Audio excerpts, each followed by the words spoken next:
What's going on YouTube? This is Eric Kelly, aka the Tech Gentleman, bringing you guys my first video of 2015, the Tech Rundown. So without further ado, let's talk tech.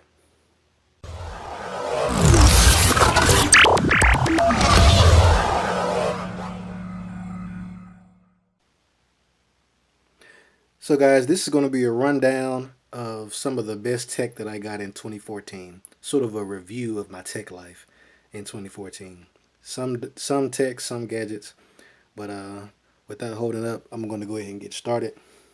So I guess the first thing that's up front here is going to be this dock that I got from Motorola.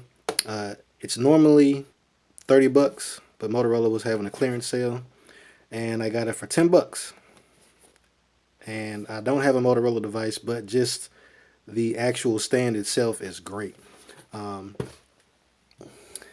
It's this guy right here, and right now I have an N7 and the LG G3, which I'm actually using to film this video. And the great thing about this is it has, multiple levels that you can use to adjust down here at the bottom.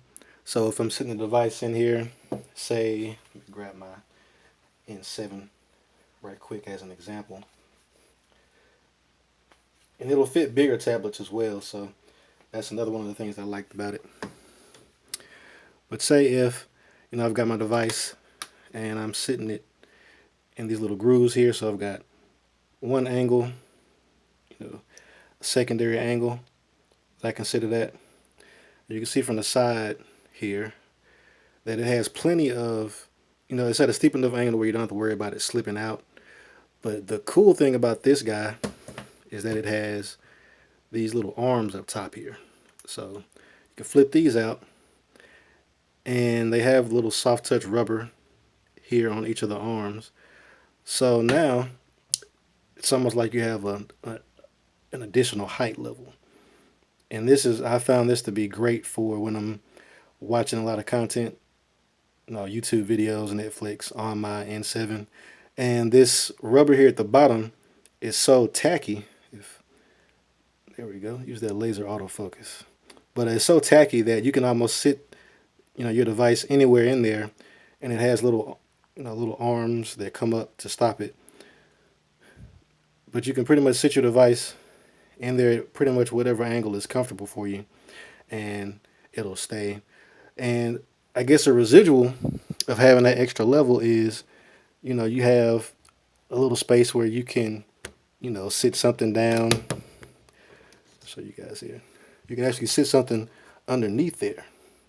So instead of having to, spread all your devices out, you can actually have something, usually the combination I have is the tab up top and, my phone down here plugged in charging, and this guy plugged in charging as well while I'm watching the video.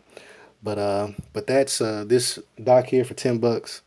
Well, actually not a dock. I got chewed out on Google Plus for calling it a dock, but not a dock, but a stand. It doesn't have any extra capabilities unless you have a Motorola device. An older one, it comes with a cable that activates dock mode, but I don't have a click or whatever you have to activate this guy. But yeah, this is one of the most used devices or gadgets that I bought in 2014. 10 bucks. Can't beat it.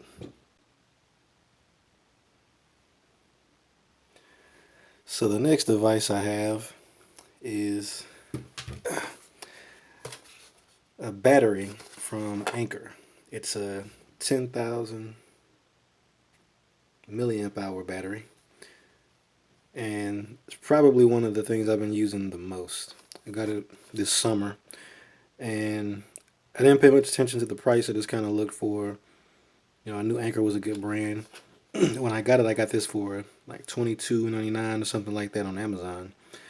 And I don't know if these are just growing in popularity, but now for 10,000 milliamp hours, I mean, you can pay 40, 50 bucks. It's really crazy.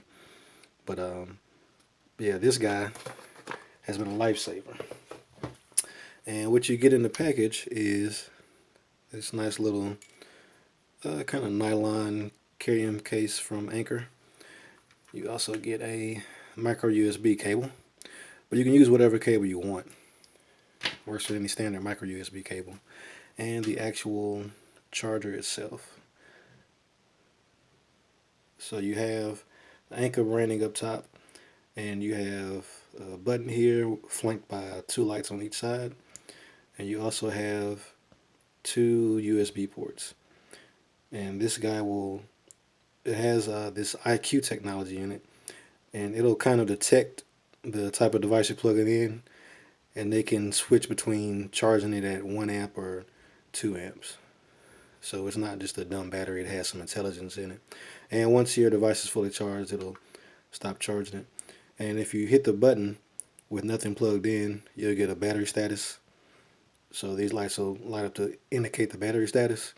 And once you have something plugged in, you hit the button and it'll start flashing, indicating that it's charging. But this guy, like I said, it was $22.99 on Amazon, 10,000 milliamp hours. And that's enough to charge. You know, I have a Nexus 7 and an LG G3, which, like I said, I'm using to film this video, and it'll charge both of those devices, you know, more than once because of the battery size. But all right, let's see. Next on the list is something that I got fairly recently. Got it for Christmas, actually. My wife got it, and that is the JBL Charge. This is the first charge they came out with. It has great packaging, you know.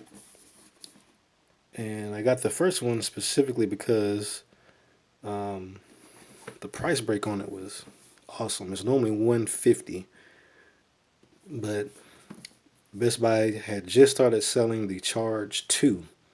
And the only difference between this and the Charge 2 is that you can take phone calls on the Charge 2, which I don't know why I would want to take phone calls on a Bluetooth speaker personally.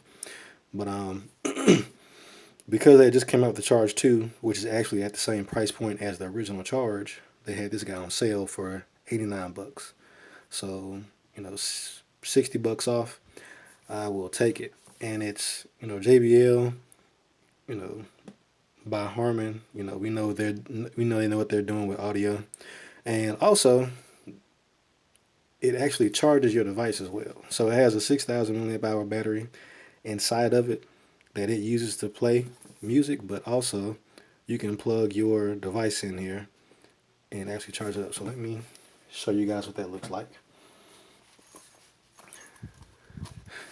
Let's see, it comes with this nice little soft carrying pouch, and this is the speaker right here. So nice little JBL logo on the front. You got a power button and volume rocker on top, and you've got battery indicator lights. I'll go through and show you battery status. And you've got a bass port, which this guy gets crazy loud for the size. And here you have where you can plug in just a regular USB cable, charge up your device while you're, you know, jamming out. And you also have the option of plugging in something into the auxiliary in jack, and you can use just a regular micro USB cable to power this guy as well. Yeah, but that, you know, it's fairly straightforward Bluetooth wireless speaker, and I like it because you have the option to sit it, you know, just on the table like that, but it also has a little rubber padding around where the USB port is, so you can sit it vertically as well, and that'll do a lot to diminish the footprint of it if you got it in a tight space or something like that. So that is the JBL Charge. And I got some other things last year, but these are kind of the things that made it through the year. They made the cut. You know, they didn't get filed to the side or get replaced by something else. So the last guy is, of course, the Moto 360. And I think by now this guy doesn't need much explaining.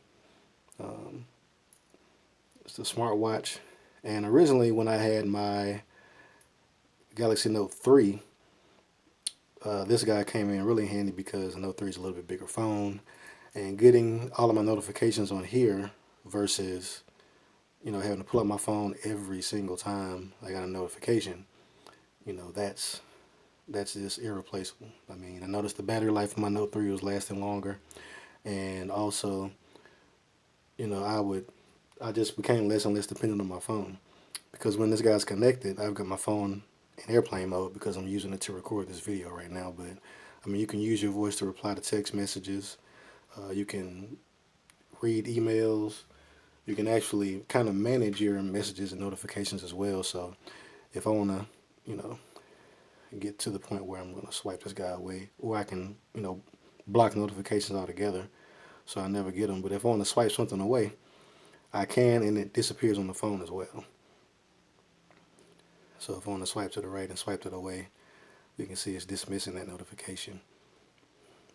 And now it's gone from my watch and from my phone. So I never have to pull my phone out.